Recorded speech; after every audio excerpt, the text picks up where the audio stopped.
निहायत ही घटिया नारेबाजी हुई, निहायत ही आपत्तिजनक नारेबाजी हुई। भारतीय जनता पार्टी का वहां पर नेता मौजूद था, अश्वनी उपाध्याय। भारत जोड़ो आंदोलन के नाम से ये एक आयोजन हुआ था। भारतीय जनता पार्टी 100% श्योर हो चुकी है कि उत्तर प्रदेश में भारतीय जनता पार्टी अब नहीं आ रही है। कि जब से अमित शाह जी देश के गृह मंत्री बने हैं, उसके बाद देश की राजधानी में हुई घटनाओं को उठाकर देख लीजिए आप। इनकी सोच है नफरत फैलाना, भड़काऊ भाषण देना, समाज को विभाजित करना, दंगे कराना। आप मानते हैं जंतर मंतर पर गलती हुई थी? आप मानते हैं जंतर मंतर पर गलती हुई थी? आप मानते हैं जंतर मंतर पर गलती? आप कहां पर हैं? कहां मुंह छिपाए बैठे हैं? पता बता दीजिए। रखिए फोन, पता बता दीजिए। पता बता दीजिए। भागने से कुछ नहीं होगा। आप मुंह चुरा के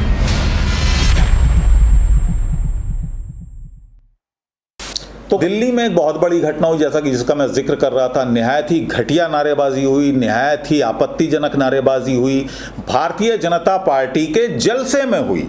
भारतीय जनता पार्टी का वहां पर नेता मौजूद था, अश्वनी उपाध्याय। उसकी मौजूदगी में ये नारेबाजी हुई है। वहां नारे लग रहे थे कि जब मुल्ले काटे जाएंगे राम राम चिल्लाएंगे, यानी जिस वक्त मुसलमानों का कत्लेआम किया जाएगा इस देश में, तब ये मुसलमान राम राम चिल्लाएंगे। इस तरह के नारों का सार था, मतलब था। अब आप अंदाजा लगाइएगा, इस तरह के नारे देश की राजधानी में जंतर मंतर में लग रहे हैं, जंतर मंतर पर लग रहे हैं।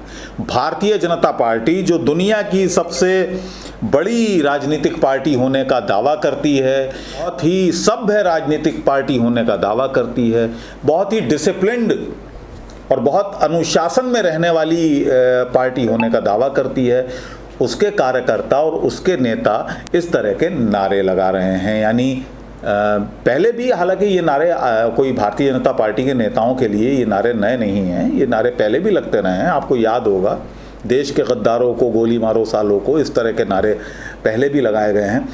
लेकिन दोस्तों, मैं यहाँ पर आपको इन नारों की हकीकत, जो इनकी सच्चाई है, वो आपको बताना चाहूँगा।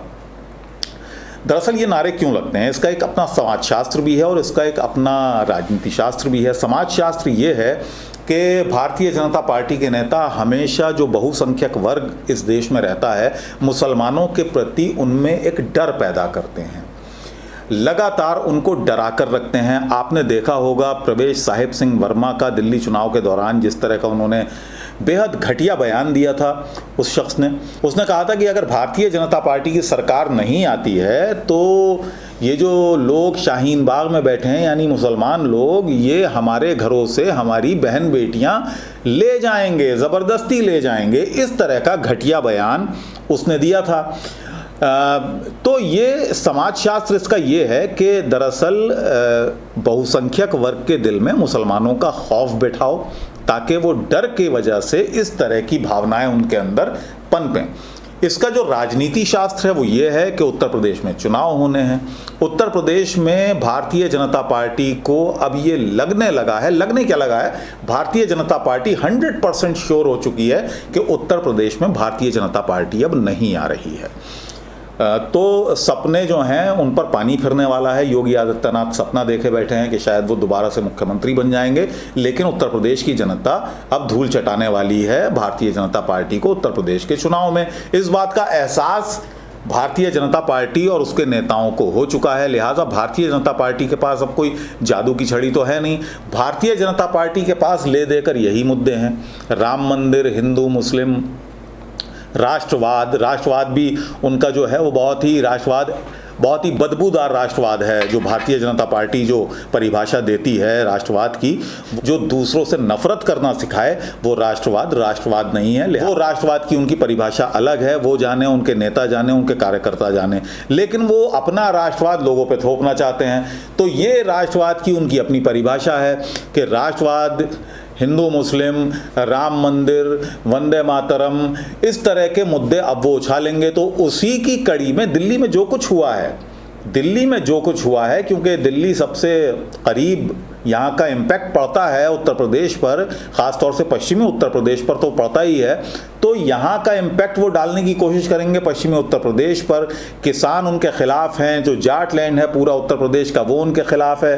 तो एक तरह से वोटों को पोलराइज करने की कवायद शुरू हो गई है। अब इस तरह के मुद्दे उछाले जाएंगे ताकि वोटों को साधा जा सके।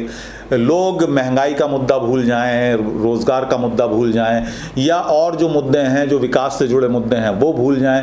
तो इस तरह की कोशिश में अब भारतीय जनता पार्टी, जो पुराने हथकंडे भारतीय जनता पार्टी के हैं, वो आजमाने की कोशिश कर रही है। लेकिन दोस्तों, मैं उत्तर प्रदेश घूम कर आया, मैंने जो पाया है वो अब इन मुद्दों पर और भारतीय जनता पार्टी के जो ये बहकावे हैं, इनमें अब उत्तर प्रदेश की जनता फंसने वाली नहीं है। मुझे भी ये एहसास अब हो गया एक पत्रकार के नाते, क्योंकि जिस तरह से लोग वहाँ पर गुस्से में थे, जिस तरह से लोग इस इंतज़ार में थे कि कब चुनाव हो उत्तर प्रदेश में और कब वो इस सरकार को उखाड़ फेंके, उनके गुस्से से अब ये जाहिर हो रहा है कि उत्तर प्रदेश में 100 का आंकड़ा भी पार नहीं करने जा रही है भारतीय जनता पार्टी। खासतौर से गांवों का मैं आपको बता रहा हूँ, गांवों में लोग बेहद नाराज़ हैं इस सरकार से।